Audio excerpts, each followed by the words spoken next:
तथागत भगवान गौतम बुद्ध, महाराष्ट्राचा जाणता राजा छत्रपती शिवाजी महाराज,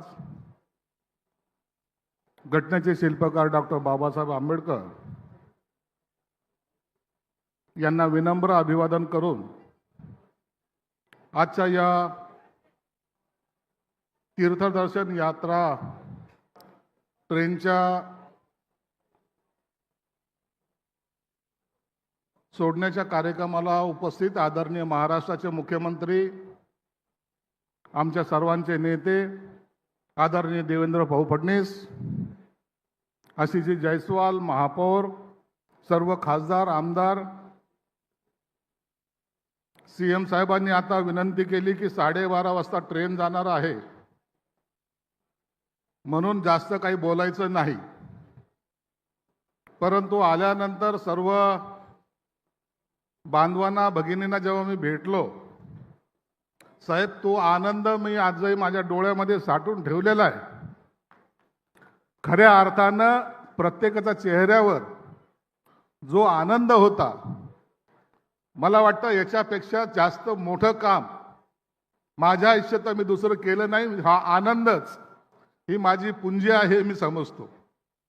आणि म्हणून सर्व बांधवांना एकदा विनंती आहे, ज्या बाबासाहेबांमुळं आज आपण या ठिकाणी बसण्याच्या लायकीचे झालेलो आहोत, ज्या बाबासाहेबांच्या आशीर्वादामुळे आपण जाण्याच्या, दर्शन घेण्याच्या ह्या सगळ्या कार्यक्रमामध्ये सहभागी आपल्याला होता आलेलं आहे, त्या बाबासाहेबांच्या नावाने एक जोरदार घोषणा आपल्याकडून पाहिजे. डॉक्टर बाबासाहेब आंबेडकरांचा.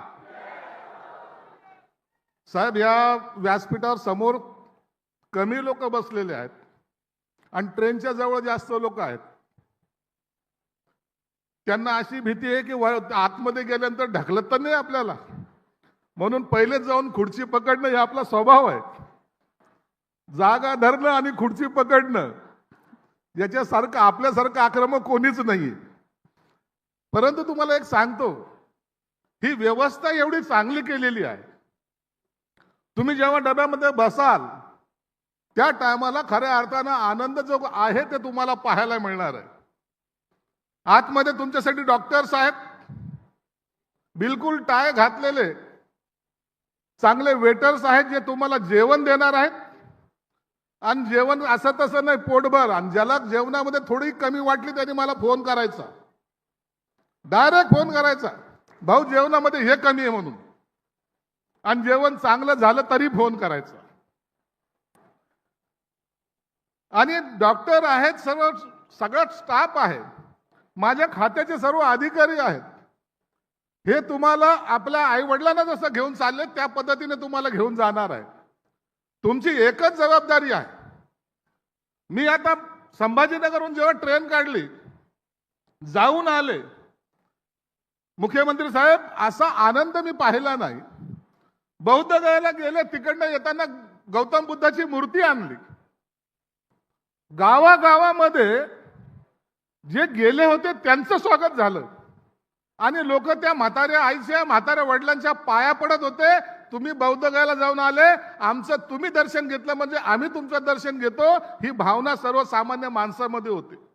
म्हणून 15 दिवस आमच्याकडे तोच उत्साह चालू होता. आणि म्हणून तुम्हाला एक विनंती आहे, हे जे तुमच्या बरोबर बसलेले सर्वजण आहेत, हे कोणत्या एका गावाचे नाहीत, वेगवेगळ्या भागातले आहेत. तुम्ही जाताना एकमेकाची आता ओळख व्हायला टाइम लागेल. 6 दिवस आपल्याकडे आहेत. येताना हा प्रत्येक माणूस तुमचा नातेवाईक झाला पाहिजे, तुमचा मित्र झाला पाहिजे. या पद्धतीने तुमचे एकमेकाचं वर्तन असलं पाहिजे. हे खरे तुमचे नातेवाईक आहेत. या पद्धतीने तुम्ही एकमेकाशी संबंध स्थापित करा. हे तीर्थदर्शन योजना काढण्याचा मागचा उद्देश असा आहे की तुम्ही सर्वजण, असेल काही अडचणी, असेल काही घरातले प्रॉब्लेम्स, नाही जाता आलं, परंतु या योजनेतून मी मुद्दाम यासाठी पाठवलंय की तुम्हाला जाऊन ते पाहता तर येईल. काय आहे ते बौद्ध गया, कुठे आहे ती गौतम बुद्धाची मूर्ती, कशासाठी हा आंदोलन चालू होतं, कशासाठी आपण जागा मागतोय. तुम्हाला आनंदाची एक गोष्ट सांगतो, मी महाडच्या कार्यक्रमाला गेलो होतो, चौदार तळ्याच्या. त्या ठिकाणी माननीय मुख्यमंत्री साहेबांनी मला एक आश्वासन दिलेलं आहे बौद्ध गयाला आपल्याला 10 एकर जमीन आपल्याला मिळणार आहे, तिथं तुम्हाला राहण्याची व्यवस्था आम्ही करणार आहोत. पुढच्या आठवड्यामध्ये 10 दिवसामध्ये बिहारच्या मुख्यमंत्र्याला भेटायला मी जातोय. साहेबांनी पत्र ऑलरेडी दिलेलं आहे, मला फक्त आता वेळ घेऊन त्यांना जाऊन भेटायचंय. म्हणून ही यात्रा आजच्या टायमाला या वेळेला जेव्हा जाल तर येताना त्याच आनंदामध्ये एकमेकाला सहकार्य करायचं. होऊ शकतं एखादा माणूस आजारी होऊ शकतो, होऊ शकतं एखाद्याला काही अडचणी येऊ शकतात, त्या वेळेला एकमेकाला सहकार्य करण्याची भूमिका ठेवा. आमचे अधिकारी तर राहतीलच, सगळा स्टाफ राहीलच, परंतु येताना माझ्या प्रत्येक बांधवाच्या भगिनीच्या चेहऱ्यावर मला हसू दिसलं पाहिजे. कोणीही नर्वस दिसता कामा नये, नाही तर गेलो काय पश्चाताप झाला असं भावना नको. म्हणून बाबासाहेबांचं नाव घ्या, गौतम बुद्धाचं नाव घ्या, सर्व महापुरुषांचे नाव घ्या, जल्लोष करा, गाडीमध्ये गाणे म्हणा, एकमेकाला फक्त शिव्या देऊ नका.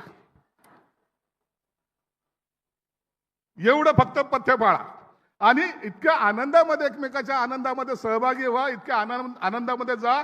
तुम्ही तिथे गेल्यानंतर एका ठिकाणचं दर्शन घेत नाहीयेत.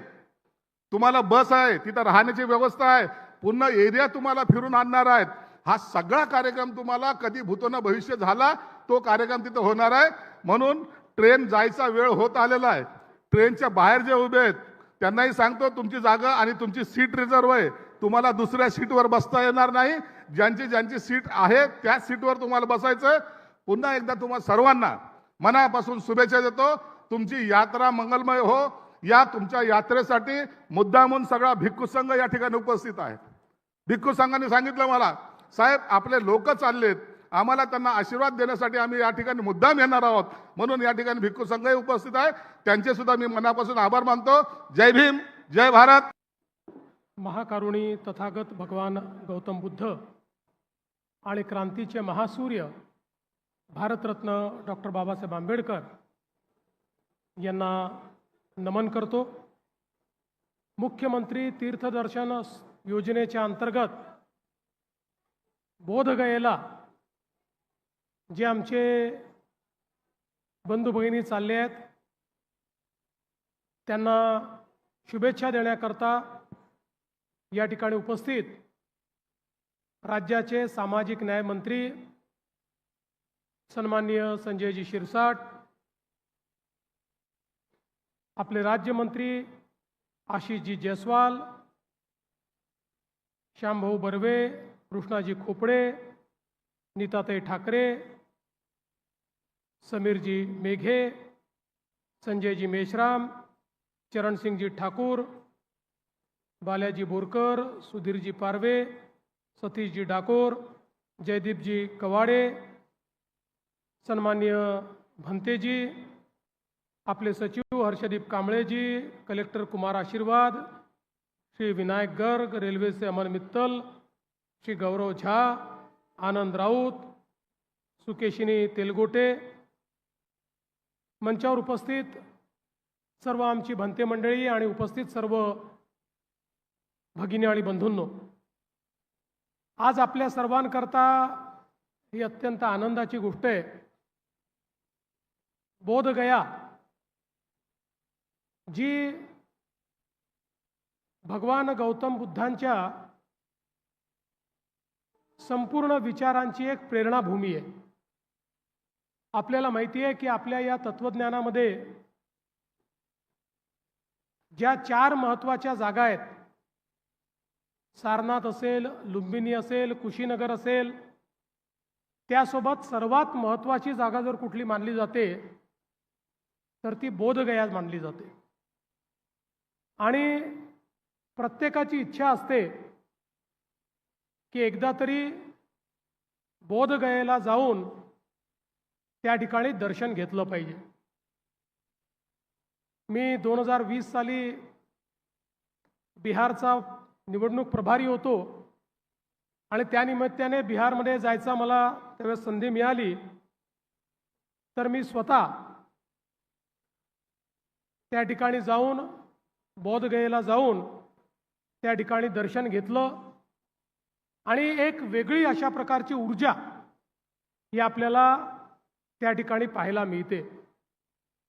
आणि निश्चितच आपल्या महाराष्ट्र शासनाच्या वतीनं शिंदे साहेब असतील, मी असेल, शिरसाट साहेब असतील, जयस्वाल साहेब असतील, आम्ही सर्वांनी मुख्यमंत्री तीर्थदर्शन योजना सुरूच याकरता केली की अनेक वेळा आमचे अनेक ज्येष्ठ नागरिक घरच्या अडचणींमुळे, व्यवस्था नसल्यामुळे, सोबत कोणी नसल्यामुळे, मनात इच्छा असूनही आपल्या तीर्थस्थळाचं दर्शन घेऊ शकत नाहीत आणि मग त्यांची व्यवस्था ही शासनाने करावी या दृष्टीनं ही योजना सुरू केली। मला अतिशय आनंद आहे की आज जवळपास आमचे 500 बंधू भगिनी 800 या तीर्थदर्शन सोहळ्याच्या माध्यमातनं, या ट्रेनच्या माध्यमातनं बोधगयेला चालले आहेत। मी श्री संजय शिरसाट आणि हर्षदीप कांबळे यांचे अभिनंदन करेन की अतिशय उत्तम व्यवस्था त्यांनी केलेली आहे। तुम्ही तिथे जाऊन आल्यानंतर निश्चितपणे तुम्हाला असं वाटेल की शासनाने आपली उत्तम काळजी घेतली आणि चांगल्या पद्धतीनं आपल्याला हे दर्शन घडवलं। केवळ एवढंच माझंही सांगणं आहे, सगळे सुरक्षित जा, एकमेकाकडे लक्ष ठेवा, एकमेकाला सांभाळून घ्या, उत्तम दर्शन घ्या, आशीर्वाद मिळवा आणि अतिशय सुखरूप परत नागपूरला येऊन आपापल्या गावी किंवा आपापल्या मोहल्ल्यामध्ये परत जा। मला विश्वास आहे की ही यात्रा अतिशय सफल होईल। आमच्या सर्वांच्या शुभेच्छा आपल्या पाठीशी आहेत, पण मला विश्वास आहे की आमच्या ट्रेनचे ड्रायव्हर आणि गार्ड हे 10 मिनिटं मध्ये कव्हर करून टाकतील आणि अगदी वेळेवर आपल्याला नेतील। त्यामुळे त्यांनाही, संपूर्ण स्टाफलाही मनापासून शुभेच्छा देतो आणि आपली यात्रा सफल हो अशी प्रार्थना करून मी माझे 2 शब्द संपवतो। धन्यवाद। जय हिंद, जय भीम, जय भारत, जय महाराष्ट्र।